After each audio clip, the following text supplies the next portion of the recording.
اعوذ باللہ السمیع العلیم العظیم الحفیظ بوجہ الکریم وسلطانہ القدیم من الرجس الخبیث المخبث الشیطان اللعین الرجیم وقبیلہ ونفخہ ونفسہ وہمزہ۔ بسم اللہ الرحمن الرحیم۔ تمام نبیوں کے سردار حضرت محمد صلی اللہ علیہ وآلہ وسلم اور تمام مذاہب کے سردار دین اسلام کے پیروکاروں، السلام علیکم طبتم۔ صلاۃ و سلام حضور صلی اللہ علیہ وسلم کی ذات پر اور دنیا کے عظیم ماں باپ حضرت محمد صلی اللہ علیہ وسلم کے ماں باپ حضرت عبداللہ اور آمنہ۔ آج کی گفتگو جو ہے وہ 30ویں مرحلے میں داخل ہو گئی، حضرت رحمت من ربی۔ آج کی جو گفتگو ہے یہ حضرت امام نووی شافعی، گفتگو شروع کرنے سے پہلے ہم ان کے نام پہ تھوڑا سا تبصرہ کر لیں۔ ابو زکریا آپ کی کنیت، لیکن آپ کا کوئی بیٹا نہیں تھا، آپ نے شادی ہی نہیں کی تھی، تو ابو زکریا ویسے ہی سم ٹائم ویسے ہی کنیت رکھ لی جاتی ہے، ضروری نہیں کہ بیٹا۔ محی الدین آپ کو ٹائٹل ملا، دین کو زندہ کرنے والا۔ اصل نام آپ کا جو ہے وہ یحییٰ ہے، حضرت زکریا علیہ السلام کے بیٹے کے نام، یعنی شرف نووی بن مری بن حسن بن حسین بن محمد بن جمعہ بن حزم، یہ تھوڑا سا تعارف ہو گیا۔ تو معلوم یہ ہوا کہ اصل نام آپ کا جو ہے وہ یحییٰ ہے۔ والد گرامی، آپ کے والد جو ہیں وہ شرف ان کا نام ہے۔ تاریخ جو ہے وہ ان کے بارے میں خاموش ہے، اس لیے کہ کوئی زیادہ علمی گھرانہ نہیں تھا، لیکن اس کا مطلب یہ نہیں ہے کہ پارسائی بھی نہیں تھی۔ تصوف تھا، پارسائی تھی، دین سے لگاؤ تھا۔ امام ذہبی نے اتنا تحریر کیا ہے کہ آپ بہت پارسا اور نیک تھے، اور واقعی جب ہم ہسٹری پڑھتے ہیں تو ہمیں معلوم پڑتا ہے۔ نووی یہ نام بارہا آپ نے سنا، کوئی بھی ایسا عالم دین نہیں ہے کہ جس نے یہ نام نہ سنا ہو۔ یہ نووی کا مطلب کیا ہے؟ یا تو اس کے اندر نسبتی ہے، یا والی، یا آخر میں جو یا ہے۔ اصل میں آپ نوا علاقہ میں پیدا ہوئے تھے، نوا قصبے کا نام ہے۔ یہ جو نوا ہے یہ سیریا کے، عربی والے اس کو سوریا کہتے ہیں، سیریا کے شام، پرانا نام شام، نیا نام سیریا۔ اس کے دارالحکومت دمشق، جسے دمسکس بھی کہتے ہیں، کہ قریب ایک قصبہ ہے نوا۔ یاقوت الحموی رومی نے لکھا ہے کہ نوا ایک چھوٹا سا قصبہ تھا ہاوران کا، اور اس نے لکھا ہے کہ حضرت ایوب علیہ السلام کا روزہ یہی ہے، واللہ عالم بالصواب۔ ویسے میں جب عمان گیا تھا تو سلالہ کے اندر میں ایک قبر پہ گیا ہوں، تو انہوں نے بتایا کہ حضرت ایوب علیہ السلام کی یہ قبر ہے۔ پھر نیچے بھی گیا تو کہنے لگے کہ یہ چشمہ ہے، وہاں سے میں نے پانی پیا، خیر گاڈ نوز میٹر۔ موجودہ دور کے اندر ازرا ایک بڑا ضلع ہے سیریا کا، اور اس کے آگے 6 شہر ہیں: ازرا ناحیہ، جاسم، الحراق، نوا، شیخ مسکین، تحصیل سین کے ساتھ۔ تو یہ 6 بڑے شہروں میں ازرا کے یہ ایک نوا بھی ہے۔ تو آج کل نوا کی آبادی جو ہے یہ 58,000 سے ابو ہے۔ خیر ہے تو آج کل بھی کوئی اتنا زیادہ آباد نہیں ہے، خاص طور پر یہ جو جہاں امام نووی رحمۃ اللہ علیہ کی قبر ہے، وہ ایسے ہی آپ سمجھ لیں جیسے آپ گاؤں میں گئے ہیں، یا باہر گاؤں سے ذرا تھوڑا سا باہر، اس طریقے کا آج بھی ویسے ہی تقریباً 58,000 سے زائد اس شہر کی آبادی ہے، اور یہ شام کا، سیریا کا 28واں بڑا شہر ہے۔ اس شہر میں رہنے اور پیدا ہونے کی وجہ سے یحییٰ بن شرف رحمت اللہ علیہ کو نووی کہا جاتا ہے۔ اب آپ کو سمجھ آ گئی کہ امام نووی، اس کو نووی بھی بول سکتے ہیں، اور اس کا تلفظ پروننسیشن نواوی بھی ہے، یعنی وا کو لمبا بھی کریں گے، نواوی بھی اور نواوی، یہ دونوں جو ہیں وہ پڑھے جا سکتے ہیں۔ محرم الحرم میں آپ کی ولادت ہوئی 631 ہجری میں، وصال آپ کا جو ہے وہ 676 ہجری میں ہے۔ آپ کی جو عمر مبارک ہے ٹوٹل وہ 45 سال 44-45 سال بنتی ہے، بس بہت کم عمر آپ کی، لیکن کام بہت زیادہ آپ نے کیا۔ آئیے چلتے ہیں زندگی ابتدائی دیکھتے ہیں۔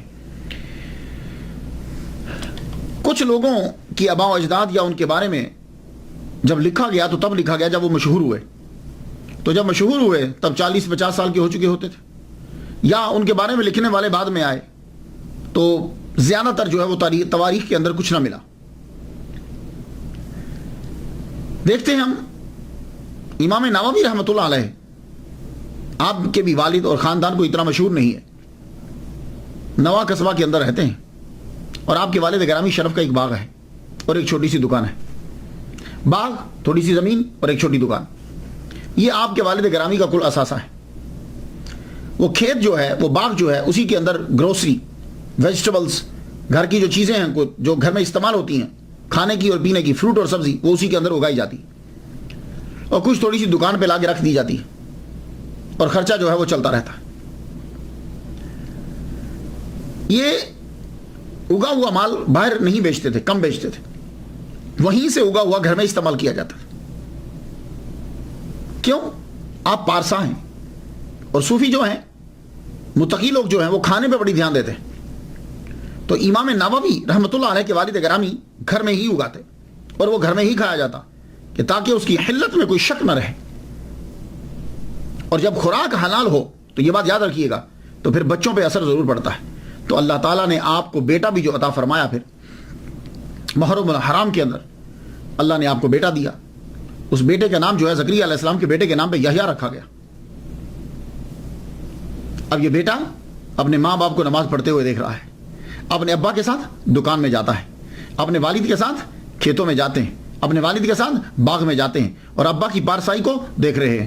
اس دور کے اندر عام مسلمان بھی آج کے دور کے بڑے پارسا اور متقی مسلمان کے برابر ہوتا تھا، عام مسلمان بھی، یہ بات یاد رکھیے گا، عام مسلمان۔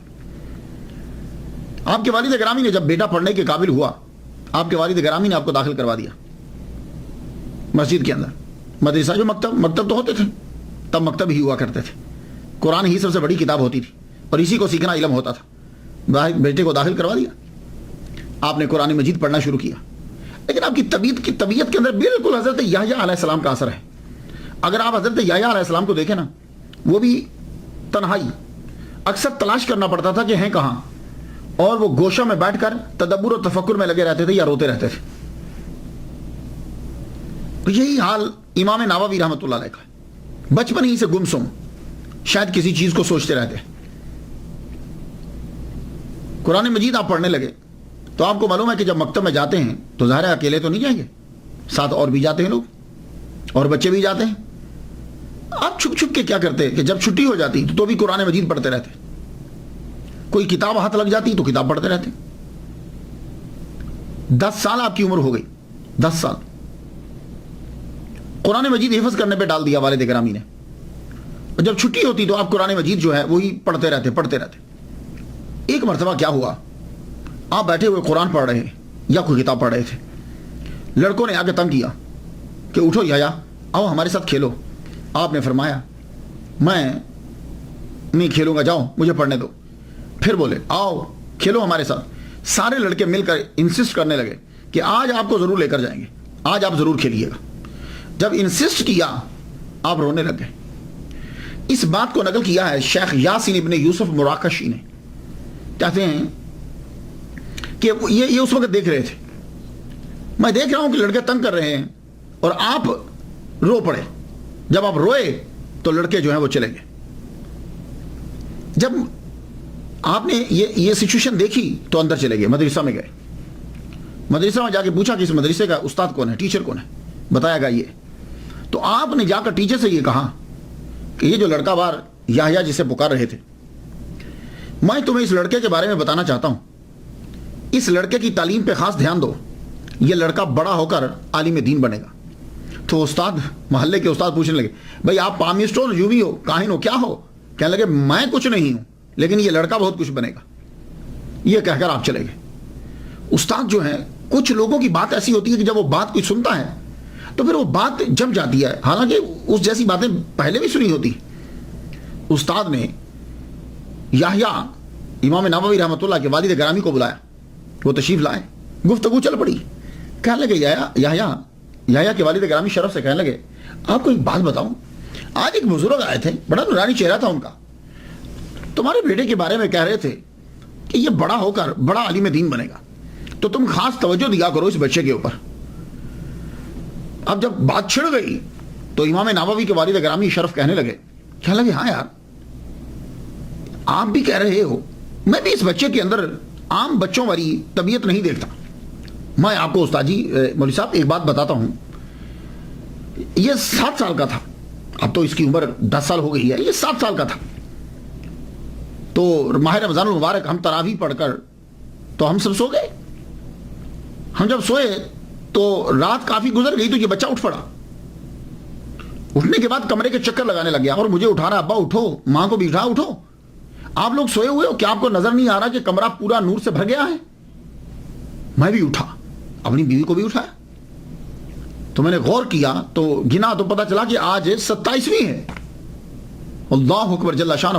تو میں یہ ابھی 7 سال کا تھا. تو یہ میں ایک بات آپ کو سنا رہا ہوں، اس طرح کی کئی باتیں. بہرحال استاد انہوں نے اور والد گرامی نے یہ کہا اچھا ٹھیک ہے، اس کی جانب توجہ دی جاتی ہے، اب جتنا میں کر سکتا ہوں کروں. کیا کروں کہ دکان بھی سنبھالنا ہے، کھیت بھی سنبھالنا ہے، باغ بھی سنبھالنا ہے، اور کوئی ہے نہیں میری ہیلپ کرنے والا. چلیے آپ اس کو حفظ مکمل کروا دیجئے، پھر دیکھتے ہیں. امام نووی رحمۃ اللہ علیہ نے حفظ کیا. حفظ کرنے کے بعد آپ جو کتاب ملتی پڑھتے رہتے. اب نواں قصبے کے اندر کتنی تعلیم ہوگی، کتنا ہوگا، چھوٹا سا تو قصبہ ہے. اب باپ یہ چاہتا ہے کہ یہ بچہ میرا سہارا بنے، میرے ساتھ دکان پہ بیٹھے، میرے ساتھ کھیت میں کام کرے. لیکن بیٹا ہے کہ اس کا شوق ہے کہ میں پڑھنا چاہتا ہوں، لیکن وہ ابا کے سامنے ضد بھی نہیں کرتے، لیکن بتا دیا کہ میں پڑھنا چاہتا ہوں. باپ بھی دیکھ رہے ہیں کہ بیٹا پڑھتا رہتا ہے، کوئی نہ کوئی کتاب لے کے پڑھتے رہتے. اس طریقے سے 18 سال گزر گئے. کیوں؟ والد گرامی جو ہیں وہ غریب ہیں، وہ یہ چاہتے ہیں کہ یہ یہاں کام کریں. لیکن آخر کار باپ نے اپنے بیٹے کے شوق کے آگے سر کو جھکا دیا. تو 18 سال جب آپ کی عمر ہو گئی تو بہت وقت گزر گیا ہے. نارملی طور پر جتنے آئمہ ہیں، بڑے لوگ ہیں، 18-19 سال کی عمر میں یہ سارا مروجہ علوم پڑھ لیتے تھے. لیکن امام نووی رحمۃ اللہ علیہ کی 18 سال عمر گزر گئی، ابھی تک سوائے حفظ کے اور کچھ نہیں کیا. اور جب آپ کی عمر 18 سال ہوئی، آپ کے والد گرامی نے کہا چل بیٹے میں تجھے لے کر چلتا ہوں، دمشق چلتے ہیں. دمشق چلتے ہیں. کیوں؟ اس لیے کہ دمشق کے اندر ہی وہیں بڑے بڑے جو ہیں وہ مدرسے تھے. آپ جو ہیں نوا سے آپ دمشق کی جانب بڑھے. 649 ہجری میں دمشق میں پہنچے. اس شہر کو دمشق بھی کہا جاتا ہے. ویسے عام طور پر ہم دمشق کہتے ہیں، یہ ہمارے جو معاشرے کے اندر دمشق کی جانا، دمشق. انگلش میں جب بولیں گے دمسکس. یہ اصل لفظ جو ہے یہ عبرانی سے آیا، یہ گریک یونان کے اندر، یونان سے آیا انگلش کے اندر. آگے پھر جو ہے وہ ہم نے بھی اس کو کچھ نہ کچھ اڈاپٹ کر لیا. یہ دمسکس جو ہے دوسرا بڑا شہر ہے سیریا کا. 2004 کے مطابق اس کی آبادی جو ہے وہ 2.6 ملین لوگ ہیں دمشق کے. یہ دمسکس کا معنی کیا بنتا ہے؟ Well watered place. یہاں کے پھل بڑے مشہور ہیں، باغات بہت زیادہ تھے. جب آپ کے والد آپ کو دمشق لے کر آئے 649 ہجری میں، تو تب بھی آج سے 883 سال قبل وہاں دمشق میں 300 سے زائد تعلیمی ادارے تھے جو پڑھا رہے تھے. اس میں کچھ کالجز کے سٹینڈرڈ کے تھے، کچھ سکول کے سٹینڈرڈ کے تھے، کچھ یونیورسٹی، اور کچھ جو ہیں وہ چھوٹے مکتب بول لیجیے. تو آپ کے والد گرامی نے آپ کو مدرسہ سارامیہ میں داخل کروا دیا. یا وہ غریب تھے، پیسے افورڈ کر نہیں سکتے تھے. سارامیہ میں جب داخل کروایا، امام نووی رحمۃ اللہ علیہ مدرسے میں پہنچے. داخلہ تو مل گیا آپ کو، 1 دن 2 دن گزر گیا، رہنے کو جگہ نہ ملی. آپ نے جا کے پوچھا پرنسپل سے کہ میں رہوں کہاں، میری رہائش کیا، کتابیں بکس کہاں رکھوں؟ کہا بھائی ہمارے پاس جگہ تو نہیں ہے، ہم آپ کو جگہ نہیں دے سکتے. امام نووی نے فرمایا جگہ نہیں دو گے تو میں چیزیں کہاں رکھوں گا؟ تو آپ اس مدرسے سے آگے بڑھے تو رواحیہ مدرسہ کے اندر جا کر آپ نے داخلہ لے لیا. یہ ایفیلیٹڈ تھا اموی یونیورسٹی کے ساتھ. یہ جو مدرسہ رواحیہ ہے، اس مدرسے کو ایک تاجر نے بنایا تھا. اس کا نام تھا ذکی الدین ابو القاسم، اور وہ ابن رواحہ کے نام سے مشہور تھا، تو اسی کی وجہ سے اس مدرسے کا نام جو ہے مدرسہ رواحیہ پڑ گیا. چونکہ آپ غریب تھے، داخلہ مل گیا، مدرسہ بھی اور اس کے اندر کمرہ بھی چھوٹا سا مل گیا، اتنا چھوٹا کمرہ کہ بمشکل کتابیں پوری آئیں، اور جب کتابیں رکھ لی تو لیٹنے کی جگہ کوئی نہیں. لیکن آپ کو شوق تھا آپ نے کہا کوئی بات نہیں، کتابیں رکھی، خود بیٹھے، یہ چاروں طرف آگے پیچھے ادھر کتابیں، بس پڑھنا شروع کر دیا. اب 18 سال آپ کی عمر ہے تو بہت تیزی کے ساتھ جانا ہے، سفر جو ہے وہ سمیٹنا ہے تیزی کے ساتھ اور جلدی کے ساتھ. آپ نے پڑھنا شروع کر دیا. اب اس کا ایک ہی حل تھا کہ آپ کلاسز زیادہ لیں، تو آپ نے دن میں 12 لیکچر لینا شروع کر دیے. یعنی 12 لیکچر سے مراد آپ یوں لیں کہ 12 سبجیکٹ جو ہیں وہ آپ نے پڑھنے شروع کر دیے ایک دن کے اندر. اب جب 1 گھنٹہ بھی اگر ایک سبجیکٹ پہ لگے تو 12 گھنٹے ہوئے، اور اب جو 12 گھنٹے کے آپ نے سبجیکٹ پڑھے ہیں اب اس کو یاد بھی کرنا ہے تو 12 گھنٹے لگے، 24 گھنٹے تو یہیں گزر گئے. تو 2 سال تک آپ نے اتنی محنت کی کہ 12 لیکچر روزانہ کے جو ہے وہ آپ لیتے، یہ آپ نے اب وہاں پڑھے، تو تقریباً 8400 لیکچر 2 سال کے اندر آپ نے لے لیے، اور ان کو یاد کرنا ہے، ان کو لکھنا بھی ہے. یہ سب کچھ آپ نے بڑی تیزی کے ساتھ کور کرنا ہے. مسلم شریف آپ نے ابو اسحاق الواسطی سے پڑھی. دمشق کے جتنے بھی مشہور جو سب سے بڑے 20 علماء تھے، اسکالر تھے، ان سے آپ نے علم جو ہے وہ حاصل کیا. اور یہ 20 اسکالرز اپنے اپنے فن کے امام تھے، کم کھاتے، کم سوتے، بولنا بہت کم، ہم وقت پڑھتے رہتے. اور اگر کبھی بازار جانا ہو جاتا، آدمی گزرتا ہے کوئی چیز لینے جاتا تو بک ساتھ لے جاتے، تو رستے میں پڑھتے ہوئے چلے جاتے، یا کوئی چیز جو ہے وہ یاد کرتے ہوئے جاتے. واکنگ کے اوپر بھی پڑھتے چلے جانا ہے. 2 سال تک آپ نے پڑھا. حدیث، Islamic jurisprudence, principle of jurisprudence, syntax, ایٹمالوجی، لغت، نحو. 6 سال 6 مہینے کے اندر آپ نے ہر سبجیکٹ میں پی ایچ ڈی کر لی. یہ میں لفظ بول رہا ہوں تاکہ سمجھ میں آ جائے کہ یعنی آپ نے اتنا پڑھا کہ 6 سال 6 ماہ کے اندر آپ نے ہر حدیث کے اندر، ایٹمالوجی کے اندر، سنٹیکس کے اندر، جیورسپروڈنس کے اندر، پرنسپل آف جیورسپروڈنس کے اندر آپ نے ہر سبجیکٹ کے اندر پی ایچ ڈی کر لی. اب پی ایچ ڈی ہوتی کیا ہے بھئی؟ یہی تو ایک مضمون لکھنا ہوتا ہے نا. تو آپ نے جتنے مضمون پڑھے ہر ایک کے اوپر کتاب لکھی تو پی ایچ ڈی تو ہو گئی. جتنی کتب ہیں اس کے اوپر حواشی لکھتے چلے جاتے. جب آپ علم حاصل کر چکے، آپ نے پڑھ لیا 6 سال 6 ماہ تقریباً، اس کے بعد آپ حج کرنے کے لیے گئے. تو کہتے ہیں کہ حج کرنے کے لیے آپ اپنے ابا کے ساتھ گئے تھے، بعض کہتے ہیں کہ اکیلے حج کرنے کے لیے گئے. حج کرنے کے لیے آپ گئے، مختصر سی سیر و سیاحت کی، یہ بڑی ضروری ہوتی، مختصر سی سیر و سیاحت بھی کی. اس کے بعد آپ واپس آ گئے، واپس دمشق کے اندر پہنچے. دمشق میں جب آئے تو یہاں آپ کو مدرسہ اشرفیہ کا ہیڈ بنا دیا گیا، وہاں تدریسی آپ کو استاد کے منصب پر فائز کر دیا گیا مدرسہ اشرفیہ کے اندر. یہ مدرسہ اشرفیہ کیا ہے؟ مدرسہ اشرفیہ جو ہے یہ کنگ اشرف موسیٰ بن عادل جو بھتیجا تھا سلطان صلاح الدین ایوبی کا، اس نے یہ بنایا تھا. اس مدرسے کے اندر آپ کو استاد بنا دیا گیا. اب آپ کا دور شروع ہوا تدریس کا، تصانیف کا. آپ نے پہلے 2 سال صرف تنخواہ لی، پہلے 2 سال. وہ بھی کیوں لی؟ اس لیے کہ آپ کو بہت سی کتب خریدنا تھی اور آپ کے پاس اتنے پیسے نہیں تھے. تو آپ نے مدرسہ سے تنخواہ لی اور اسی پیسوں سے فوراً جا کے کتب لے آتے، اور اس دور میں کتب ہوتی بھی بڑی مہنگی تھی. تو آپ نے کتب خریدنے کے لیے صرف پہلے 2 سال پوری زندگی کے اندر تنخواہ لی، اس کے بعد آپ نے تنخواہ جو ہے وہ نہیں لی. آپ پڑھا رہے ہیں، وقت گزرتا ہے، عبادت میں بھی صرف کرتے ہیں، پڑھانے میں بھی صرف کرتے ہیں، لکھنے میں بھی. بہت مختصر زندگی ہے، بڑی تیزی سے کام کرنا ہے، بڑی سادہ زندگی، کم کھاتے. بس ایک امامہ تھا، سر پہ پہنتے ہوئے ایک لمبا سا گاؤن، کپڑے بھی سادہ، خوراک انتہائی سادہ. اور دمشق کا خوراک تو آپ کھاتے ہی نہیں تھے نا. دمشق کے اندر جو پھل اگتا تھا اور جو گروسری تھی آپ نہیں کھاتے تھے. تو پھر آپ پوچھیں گے کہ کیا کھاتے کیا تھے؟ آپ کے والد گرامی نوا سے اپنے باغ، اپنی کھیت کی چیزیں لے کر آتے، کچھ زیتون لے کر آتے، وہ لے کر آتے تو یہ ان کو سنبھال لیتے، یہ سنبھال لیتے، تو پھر اس کو اگلی آمد تک سنبھال کے رکھتے۔ تو کیا کرتے؟ زیادہ تر تو روزے سے رہتے تھے، تو صبح ہوتی تو پانی پی کے رکھ لیتے، رات ہوتی تو عشاء کے بعد جو ہے تھوڑا سا کھانا کھا لیتے، وہ کھانا جو اپنے والد گرامی لائے تھے، اور دمشق میں نہیں کھاتے تھے، وہاں کا اگا ہوا فروٹ اور وہ چیزیں وہ نہیں کھایا کرتے تھے۔ وجہ کیا ہے؟ ان کو شک تھا دمسکس کے خوراک میں، پروڈکشن میں، اس کے پھلوں میں ان کو شک تھا۔ شک کیوں تھا؟ یہ جو دمشق ہے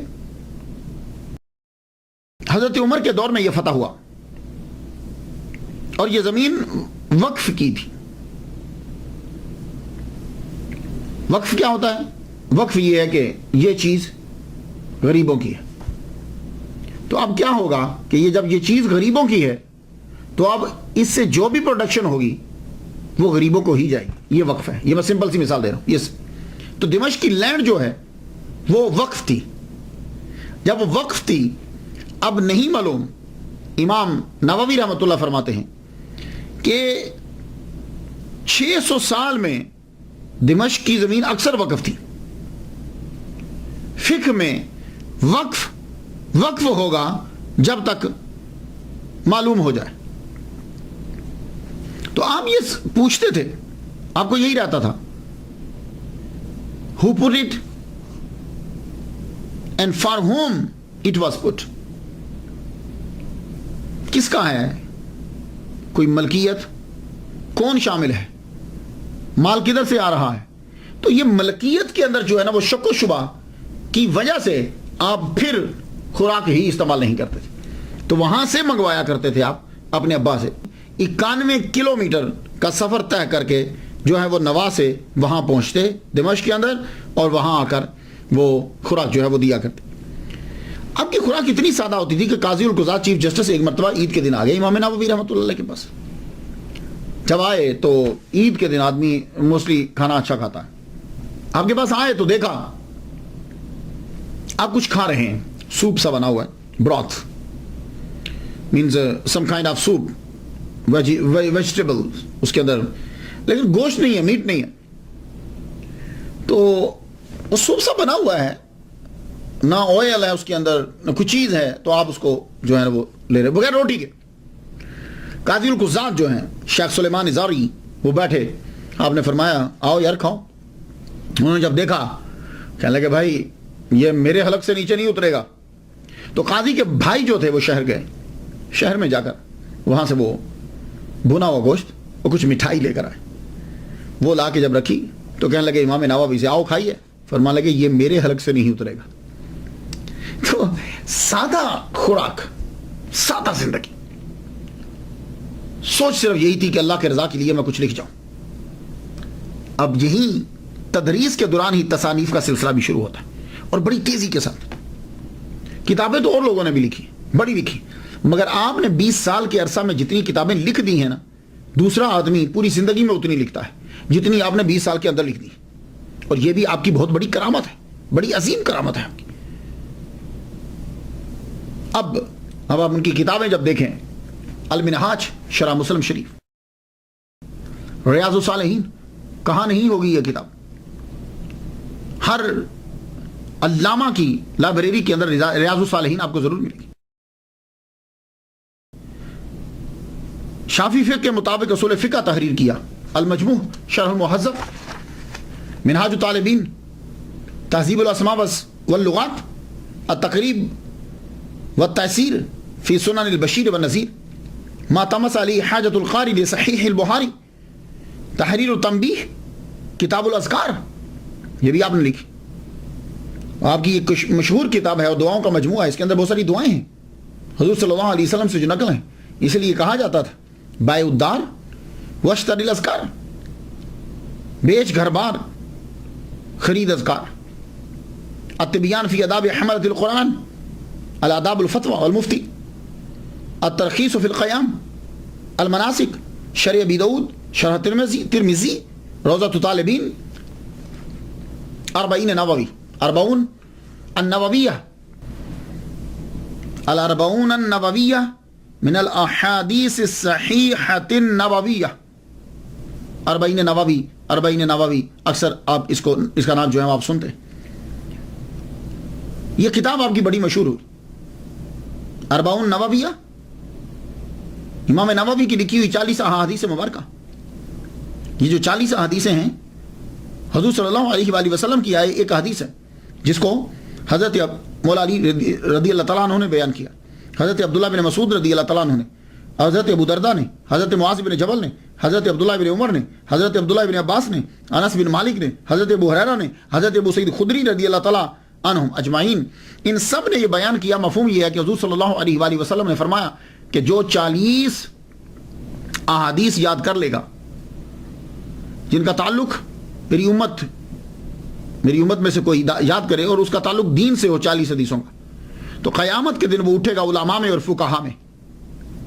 اور ایک حدیث میں ہے کہ وہ شہداء میں اٹھے گا، یعنی جب علماء کا گروپ اٹھایا جائے گا اس کے اندر ان کو بھی شامل کر دیا جائے گا. جیسے آپ دیکھیں نا جب سیلیبریٹیز جا رہی ہوتی ہیں تو بیچ میں دوسرے بندے بھی ہوتے ہیں، تو علماء کا گروپ اٹھے گا تو بیچ میں وہ بھی بندہ ہوگا، شہداء کا گروپ اٹھے گا بیچ میں اس بندے کو بھی جگہ دے دی جائے گی.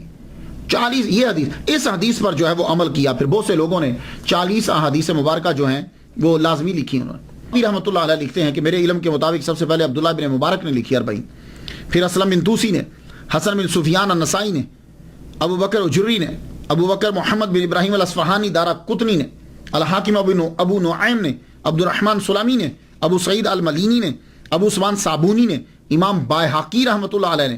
ان کے علاوہ ہزاروں لوگوں نے 40 لکھی ہے. ایک 40 ہے، 40 بہت سے لوگوں نے لکھی، لیکن جو شہرت امام نووی رحمۃ اللہ علیہ کی 40 کو ملی ہے یہ کسی کو نہیں ملی. یہ اللہ کا کوئی خاص کرم ہے. کسی نے 40 لکھی تو ایک موضوع پہ جہاد پہ لکھ دی، کسی نے مسجد پہ لکھ دی، کسی نے رمضان کی ساری حدیثیں 40 اکٹھی کر دی، کسی نے قرآن کی 40 حدیثیں اکٹھی کر دی، کسی نے علم کے اوپر 40 حدیثیں اکٹھی کر دی. ہر ایک نے تباہ آزمائی کی ہے. لیکن امام نووی رحمۃ اللہ علیہ نے جب 40 نووی لکھی تو آپ نے پہلے یہ دیکھا کہ بخاری اور مسلم صحیح حدیث جو ہے وہ اس کے اندر لکھی آپ نے. لیکن حدیث 40 نووی لکھتے ہوئے آپ نے اوپر چین نہیں لکھی. کہتے ہیں کیوں نہیں لکھی؟ اس لیے کہ تاکہ یاد کرنے میں جو ہے وہ آسانی ہو جائے، وہ اسناد کے چکر میں نہ پڑا رہے. لیکن ایک بات میں آپ کو بتاتا جاؤں، اللہ تعالیٰ نے اس کو جو اتنا مقبول کیا ہے، اس بات سے اس سے اندازہ لگا لیجئے کہ یہ دلیل ہے قبولیت کی. یہ مقبولیت جو ہے یہ قبولیت کی دلیل ہے. اس کی 200 سے زیادہ شروحات لکھی جا چکی ہیں اس وقت. 40 نووی کی 200 سے زیادہ شروحات جو ہیں وہ لکھی جا چکی ہیں. اللہ اکبر جل شانہ. یہ رب تعالیٰ کی عطا ہوتی ہے. کتنے لوگوں نے لکھا، لیکن یہ آپ کا اخلاص ہے کہ اللہ تعالیٰ نے اسے اپنی بارگاہ میں جو ہے وہ قبول فرما لی. آپ کی 40 جو ہے اس کی پہلی حدیث انما الاعمال بالنیات ہے. تو 40 کے حساب سے آخری حدیث بننی چاہیے کن فی الدنیا کانک غریب. لیکن یہ آخری نہیں ہے. کیوں؟ اس لیے کہ نام 40 نووی ہے، لیکن جب میں اس کے اندر احادیث گنتا ہوں تو احادیث جو ہیں وہ اس کے اندر 40 نہیں ہے، 40 نہیں ہے. 40 کا معنی تو 40 ہوتا ہے. حدیث اس کے اندر جو ہیں وہ 42 ہیں. لک، اور آخری حدیث قال اللہ تعالی یا ابن آدم انک ما دعوتنی ورجوتنی غفرت لک علی ما کان منک ولا ابالی یا ابن آدم. آخری حدیث جو ہے وہ یہ بنتی ہے.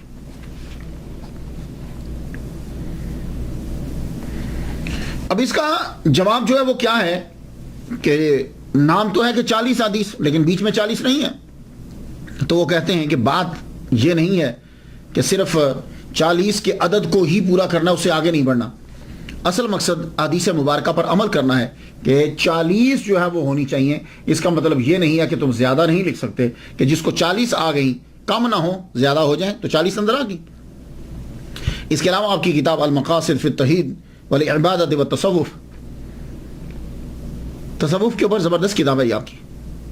آپ پیدائشی ولی ہیں.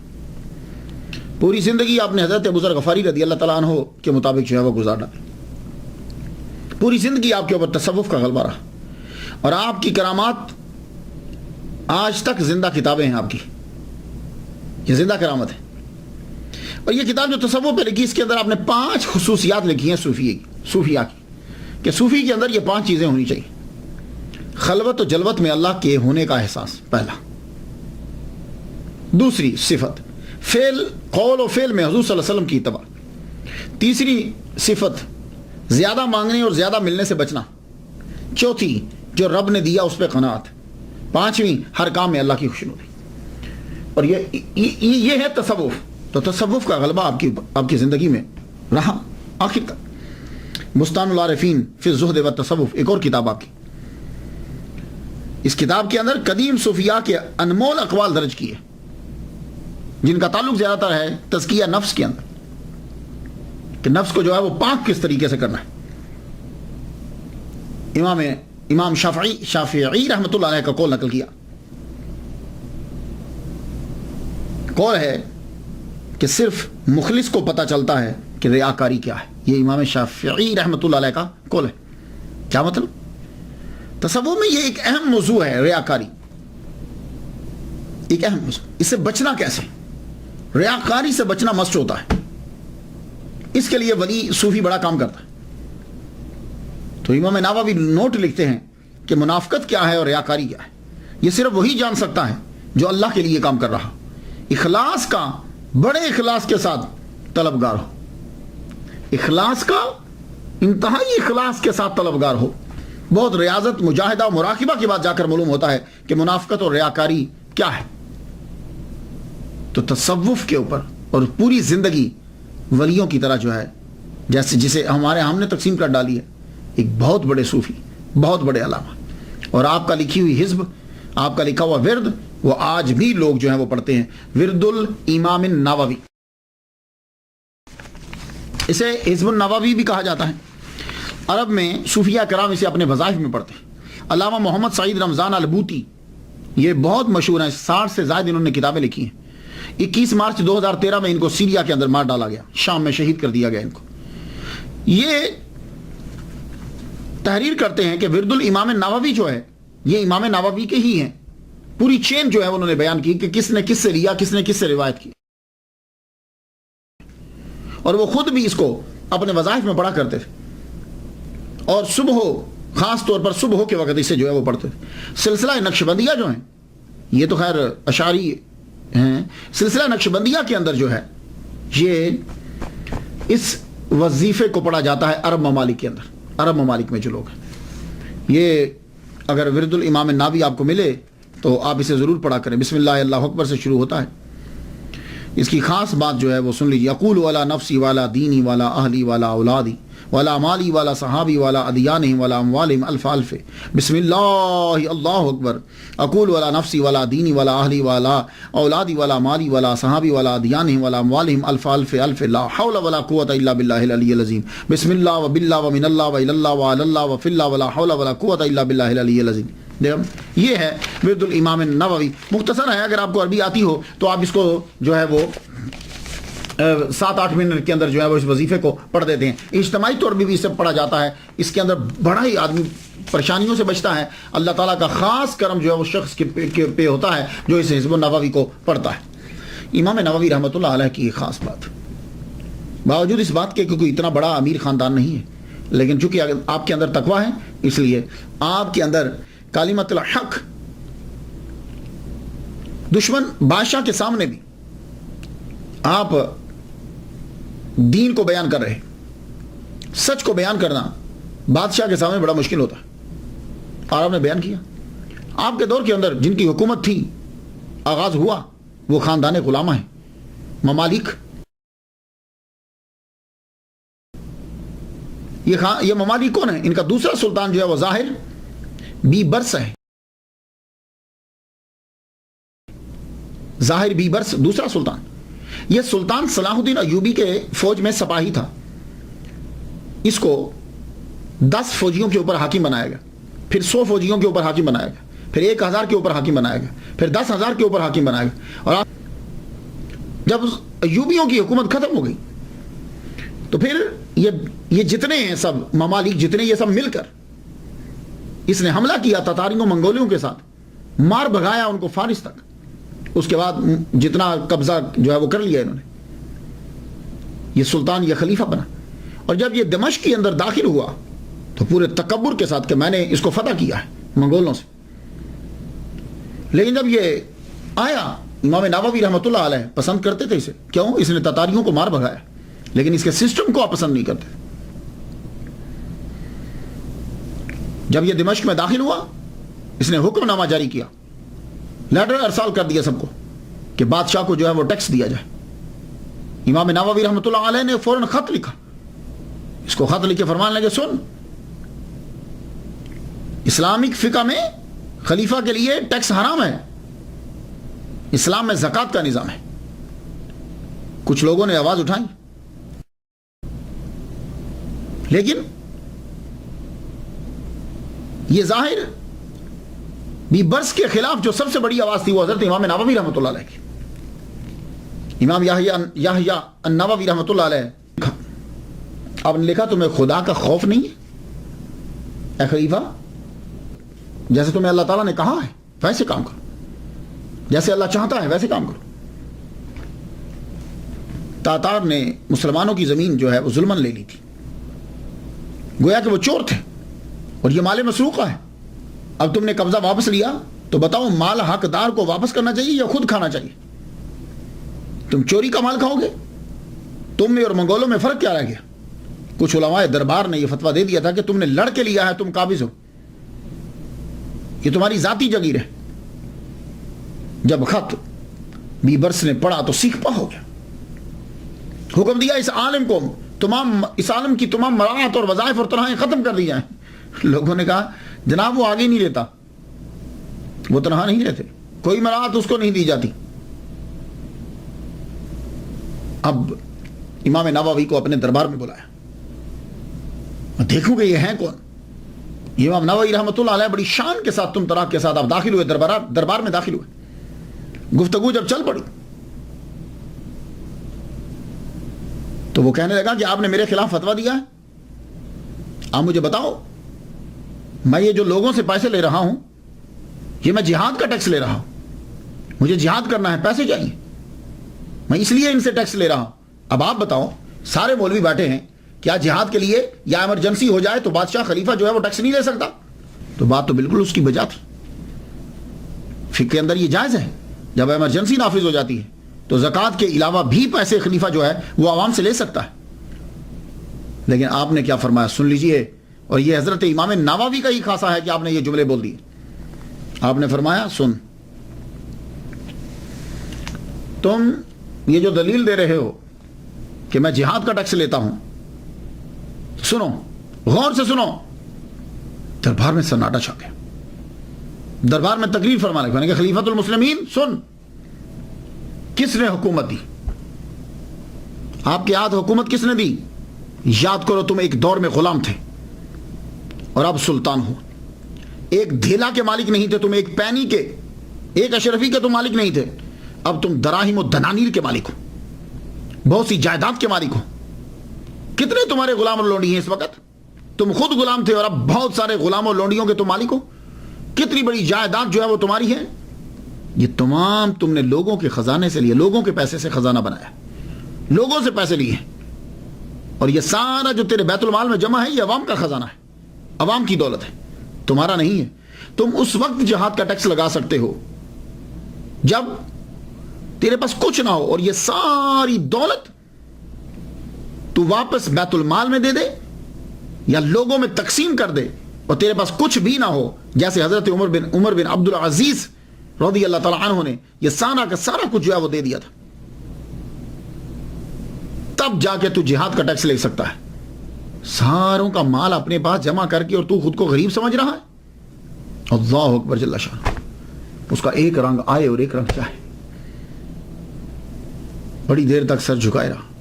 لگا جاؤ چلے جاؤ، میرے دربار سے نکل جاؤ اور نوا چلے جاؤ واپس. تم دمشق میں رک ہی نہیں سکتے، تم نوا چلے جاؤ، اپنے قصبے میں گاؤں میں واپس پلٹ جاؤ. اب وہاں سے گاؤں میں چلے گئے.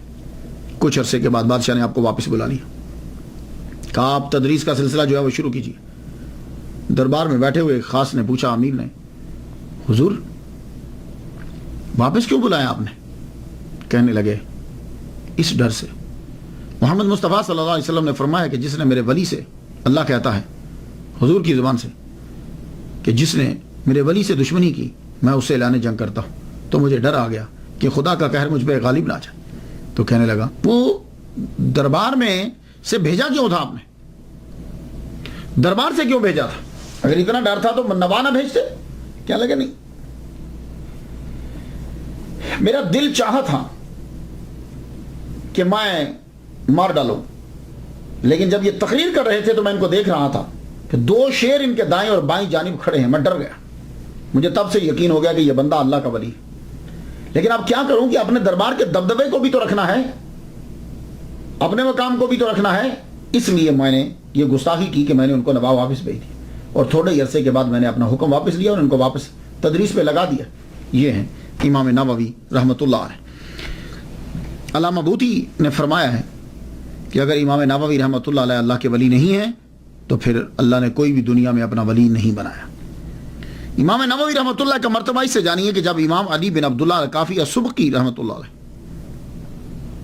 قاہرہ سے دمشق آئے تو وہاں گئے جہاں امام نووی رحمۃ اللہ علیہ پڑھا کرتے تھے, بیٹھتے تھے, پڑھاتے تھے. پوچھنے لگے کہ وہ کس جگہ پہ زیادہ بیٹھتے تھے. کہا جی یہ جگہ ہے. تو امام سبکی رحمۃ اللہ علیہ نے اپنے سر کو اس جگہ جھکایا اور وہاں کی مٹی اپنے گالوں پہ ملنے لگ گئے. کیا لگے میں یہ چاہتا ہوں کہ یہ گال اپنے اس جگہ رکھ دوں جہاں یہ عظیم محدث جو ہے وہ اپنے پاؤں رکھا کرتا تھا. اللہ اکبر جل شان. مفتی شافعی اللہ الدین عطار رحمۃ اللہ علیہ بیان کرتے ہیں کہ آپ نے اکیلے زندگی گزار دی, شادی نہیں کی. آخری سال اپنی زندگی کے آپ اپنے شہر نوا میں واپس آ گئے. ماں باپ کو ملنے کے لیے آئے اور وہاں شدید بیمار ہو گئے. جب بیمار ہوئے آپ کو معلوم ہو گیا کہ میں دنیا سے جانے والا ہوں, تو آپ نے وصیت کی کہ سنو میری قبر بنانا یہیں, لیکن میری قبر کو پکا نہ بنانا اور میری قبر کے اوپر گنبد نہ بنانا.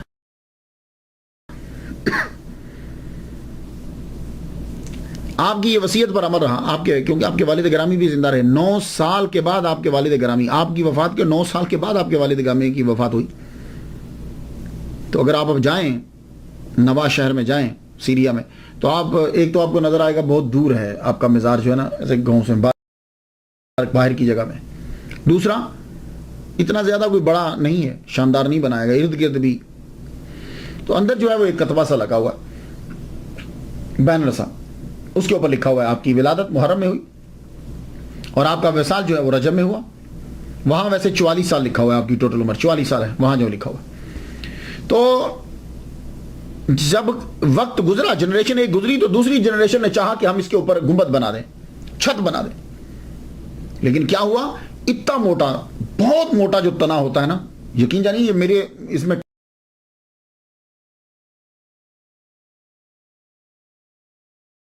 کلابے میں یہ بھی نہیں, میرے بازو میں نہیں آئے گا, وہ اس سے بھی بڑا ہے وہ.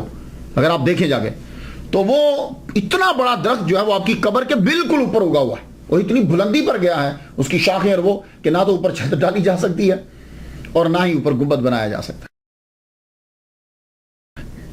لوگ جو ہیں وہ آج بھی جاتے ہیں اور جا کر جو ہے وہ فیض حاصل کرتے ہیں, دعائیں مانگتے ہیں. میں تو ان کے لیے فاتحہ پڑھ چکا, آپ بھی ان کے لیے فاتحہ پڑھ دیجیے. اللہ تعالیٰ ان کے درجے بلند فرمائے اور ہمیں بھی اسی طریقے سے دین میں محنت کرنے کی توفیق عطا فرمائے. اجازت دیجیے. وآخر دعوانا الحمدللہ رب العالمین.